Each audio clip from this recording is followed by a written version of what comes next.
Why did my friends suddenly start humiliating me and interfering in my life? I am in the final months of my PhD in a foreign country. I've been under a ton of stress with the job market, but I'm lucky to have a diverse friend group here. Some grad students, some who already graduated, some prepping for grad school. We've been close for about 2.5 years. That group became my anchor during these chaotic years. A strange little family far from home. I never imagined that the same people I leaned on the most would also become the source of some of the most exhausting drama of my life. One of my closer friends in this group is Anna, 30F. She finished her degree last year and now works in industry. When I first met her, I admired her confidence. She was the type who walked into a room and commanded attention. We used to be pretty close, even hanging out outside of the group. She helped me settle into the city, introduced me to some local spots, and gave me advice about my PhD.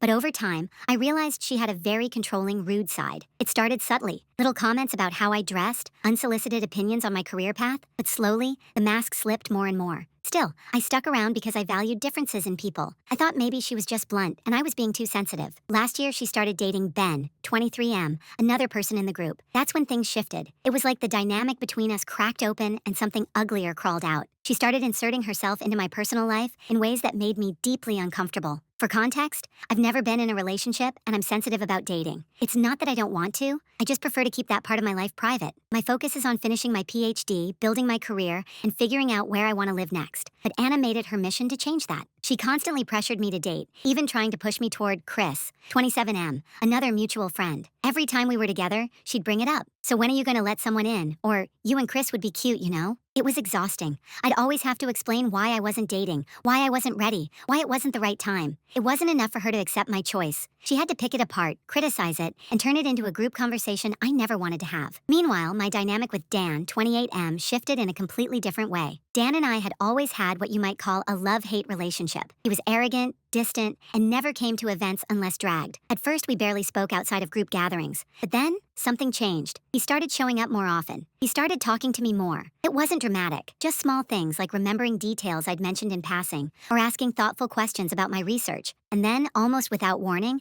we started getting closer. One weekend, we coincidentally ended up in the same city for work. It wasn't planned, just a happy accident. But we decided to meet up. We spent the whole day together exploring, laughing, and talking about everything and nothing. It felt easy in a way I hadn't expected. When the roads closed from snow, I offered for him to crash at my hotel. Nothing physical happened, but that night shifted something between us. We started sharing inside jokes, texting more often, and supporting each other in ways that felt deeper than casual friendship. Our friends noticed too, the way he gravitated toward me in group settings, the way I smiled when he entered the room. Of course Anna noticed, and the moment she did, she latched onto it like a dog with a bone. She pushed me relentlessly to date Dan. "It's obvious he likes you," she'd say. "You're leading him on if you don't do something." I tried to explain over and over that I had my reasons, that I wasn't in a place where a relationship made sense, that Dan and I had talked about it and were both aware of the situation. But it was like talking to a wall. Anna refused to hear it. My reasons weren't just about me. I knew Dan had his own obligations, family reasons that would eventually take him back to his home country. I'm not leaving this country anytime soon, and I wasn't going to put myself or him in a situation that would end in heartbreak. I thought that was mature. Anna called it cowardly. Then one night, after a group outing, I fell sick. Dan offered me a ride home. It was late, and we ended up sitting in the parking lot talking for a while. That's when he confessed his feelings. It was sweet, genuine, and heartfelt. But I explained my situation, my fears, and why a relationship just wouldn't work right now. He understood. We agreed to stay friends. And to his credit, he's respected that boundary completely. We've grown even closer since then, but nothing romantic has happened. But Anna? Anna lost her mind. She called what we were doing breadcrumbing. She said it was disgusting and accused me of stringing him along for attention.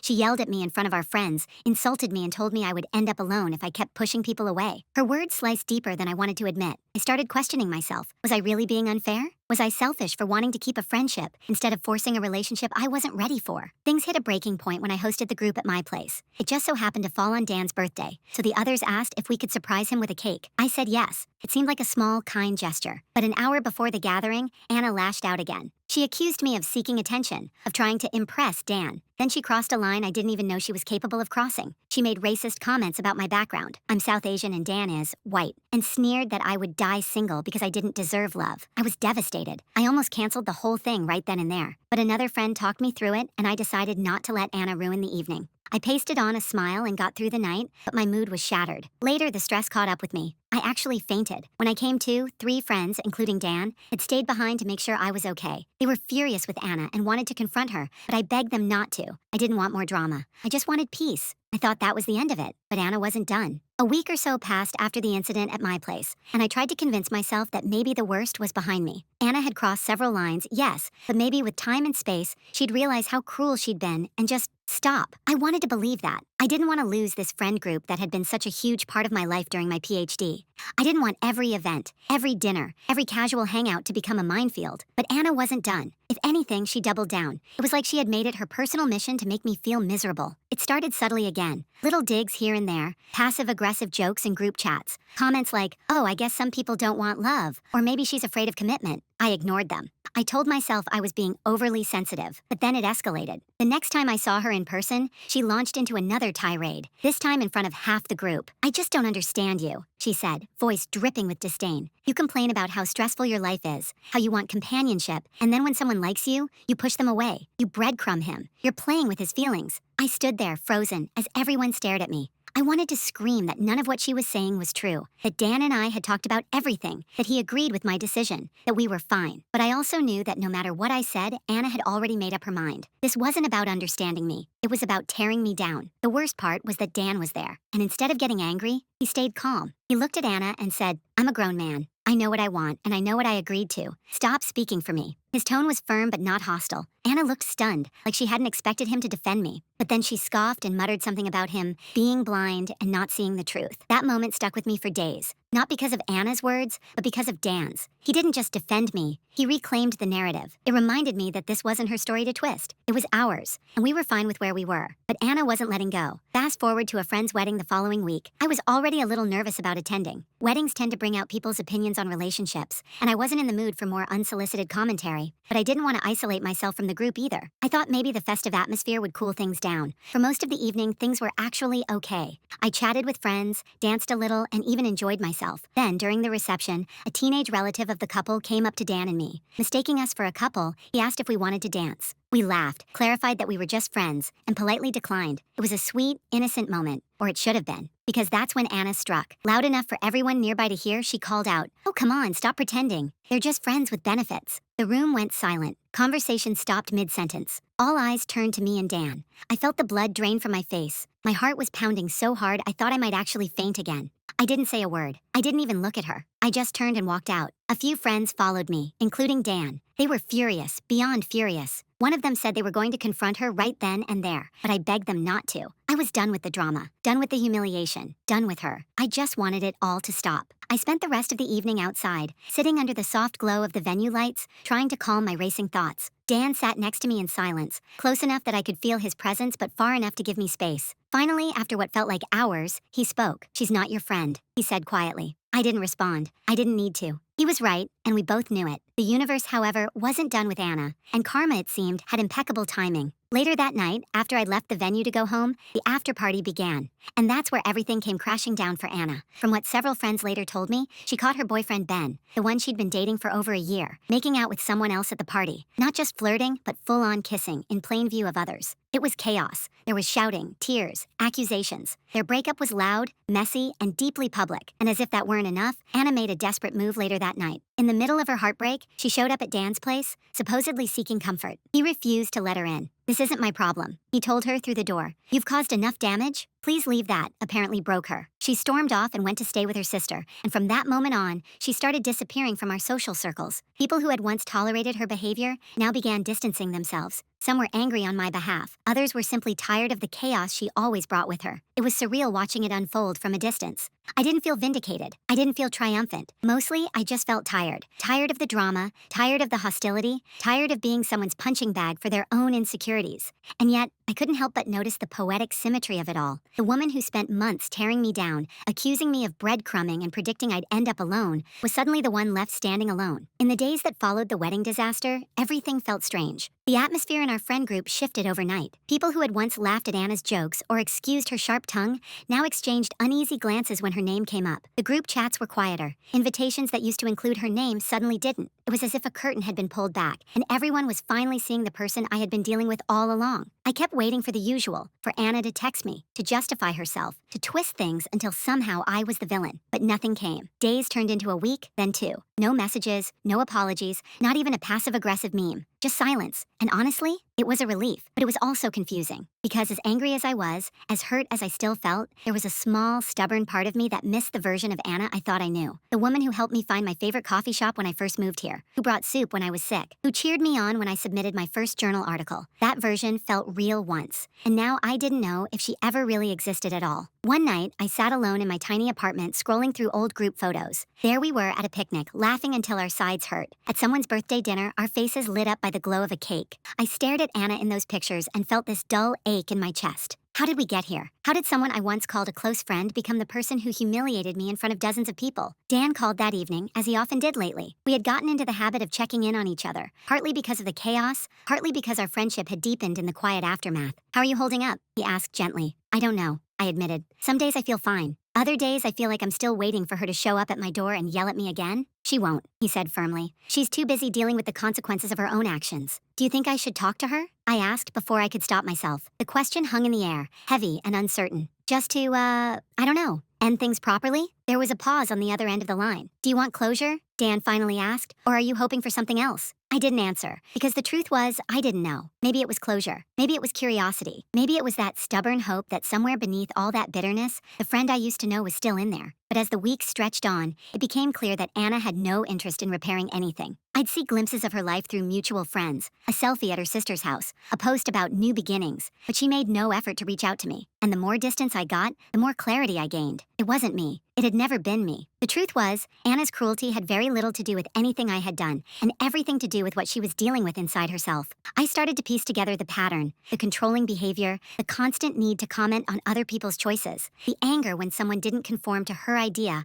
of how life should be lived. It wasn't about me refusing to date Dan. It was about the fact that I could refuse, that I had the freedom to say no, to choose myself, to live life on my own terms. That terrified her. I began hearing stories from others, too. How she had criticized another friend for taking a job she deemed beneath her. How she had told someone else their relationship was doomed because they met on a dating app. It was always the same pattern. Her worldview was the only correct one, and anyone who didn't align with it was wrong, foolish, or pathetic. The racism, though, cut the deepest. That wasn't just insecurity. That was hatred she carried within her, whether she admitted it or not. It explained so much about the venom in her words that night at my apartment, and it explained why she reacted so violently to the idea of Dan and me even being friends. In her mind, I wasn't good enough for him, not because of who I was, but because of where I came from. The realization stung. It also freed me, because once I saw it for what it was, I stopped blaming myself. I stopped replaying every conversation in my head, wondering what I could have done differently. There was nothing I could have done. Anna's behavior was never about me. It was about her. Slowly, I started rebuilding.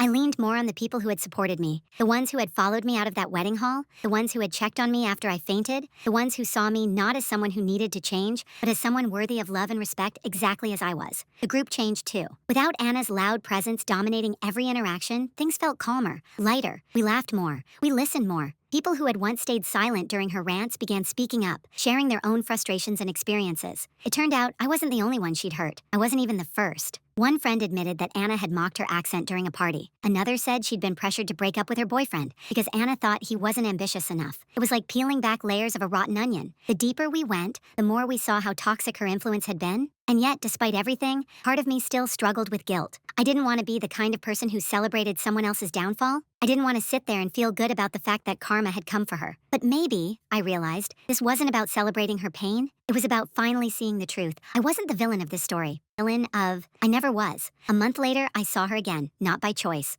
I was leaving the library late one evening, exhausted after another round of job applications, when I heard someone call my name. I turned around and there she was, standing under the streetlight with her arms crossed. For a moment, it felt like time had folded in on itself, like we were back at the start, two friends grabbing coffee after class. But the tension that tightened my chest reminded me where we really stood. Hey, she said, almost casually, as if nothing had ever happened. Hi, I replied, my voice colder than I intended. What are you doing here? I was waiting, she said. I knew you'd be here around this time. We should talk. I hesitated. Every part of me screamed to walk away, but another part, the part that still carried 2.5 years of shared history, whispered that maybe, just maybe, this was the closure I'd been waiting for. So I nodded and gestured toward a nearby bench. We sat in silence for a few seconds before she spoke. I heard you've been telling people I'm racist. I blinked. Anna, you were racist. You know exactly what you said. Her jaw tightened. I was angry. I didn't mean it. You don't accidentally say things like that, I replied, my voice steady now. That wasn't anger. That was what you really think. She didn't respond. Instead, she sighed and stared at the ground. Everything's falling apart, she whispered. Ben's gone. Half the group won't talk to me. And Dan. She trailed off and laughed bitterly. Dan hates me. I stayed silent. There was nothing to say. I didn't mean for things to go this far, she continued. I felt like I was losing everything. My job isn't what I thought it would be. My relationship was falling apart, and then there you were, getting closer to Dan, and she stopped herself, then shook her head. I hated how easy it looked for you. Like everything just falls into place for you, I almost laughed. Easy? You think any of this is easy? I asked, my voice sharper than before.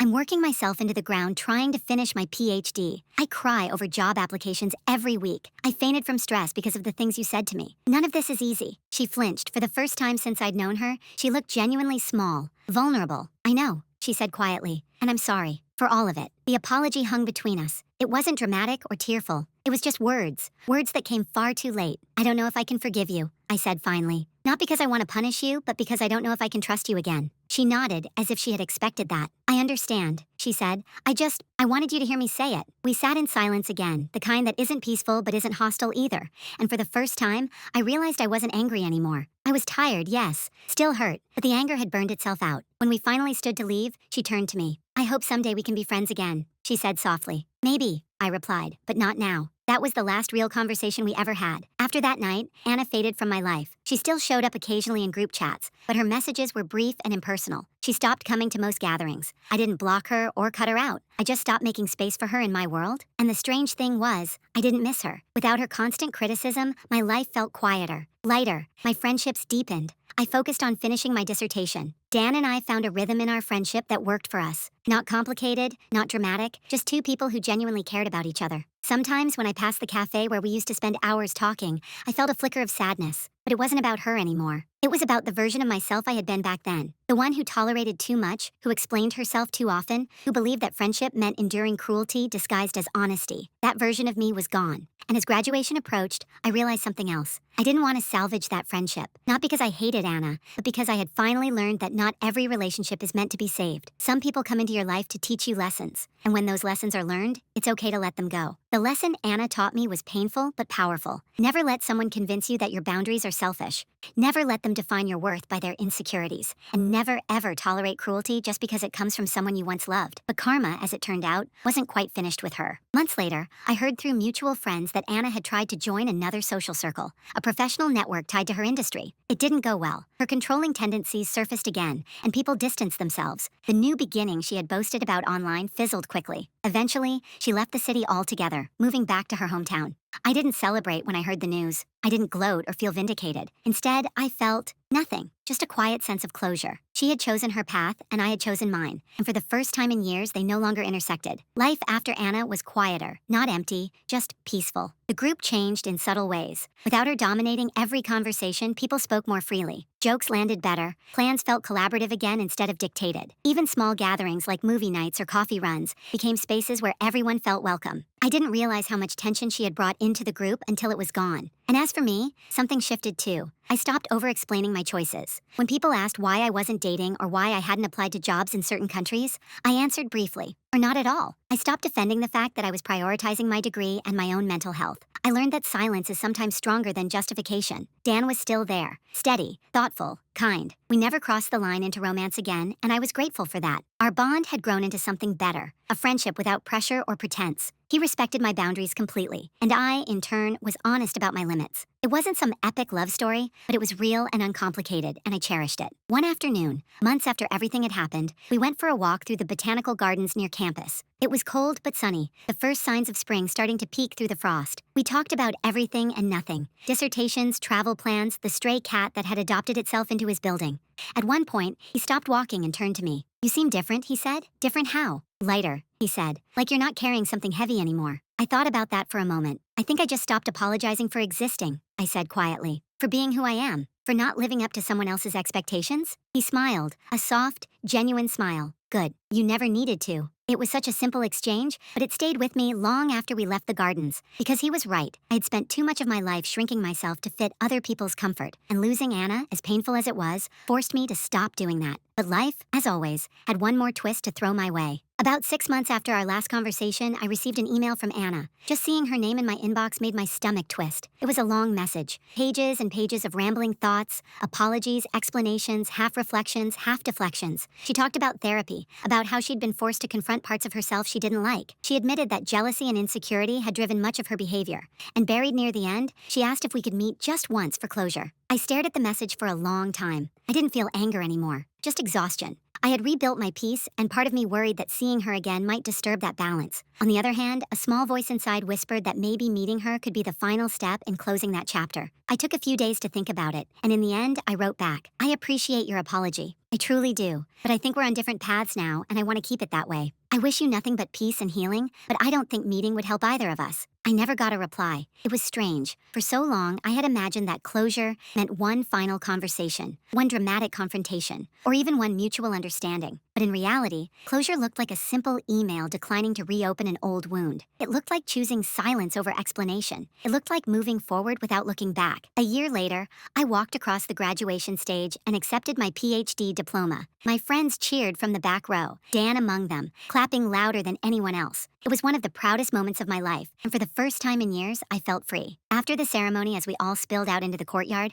I caught myself thinking about Anna, about how different everything looked without her shadow hanging over me. And I realized something important. She had shaped me in ways I hadn't expected. Not through kindness or support, but through conflict. Through her betrayal, I learned to trust myself. Through her cruelty, I learned where my boundaries were. Through her attempts to break me, I learned how strong I actually was. And for that, strangely enough, I was grateful. Later that night, at the small celebration my friends threw for me, Dan raised his glass. "To new beginnings," he said. I raised mine too. And to leaving the past where it belongs. The room erupted in cheers. Music played. We laughed, told stories, made plans for the future. And for the first time in a very long time, I felt like my life was mine again. Entirely, unapologetically mine. Time has a funny way of dulling the sharpest wounds. What once felt unbearable now feels like a distant story. One I lived, yes, but one that no longer defines me. It's been nearly 2 years since the night Anna called me disgusting at that wedding. 2 years since I cried myself to sleep wondering if I was the problem. And now, looking back, I barely recognize that version of me. I don't say that with bitterness, more with a kind of gentle compassion for the person I was. She was trying her best with the tools she had. And in many ways, Anna's cruelty forced me to find better tools. I've built a new chapter since then.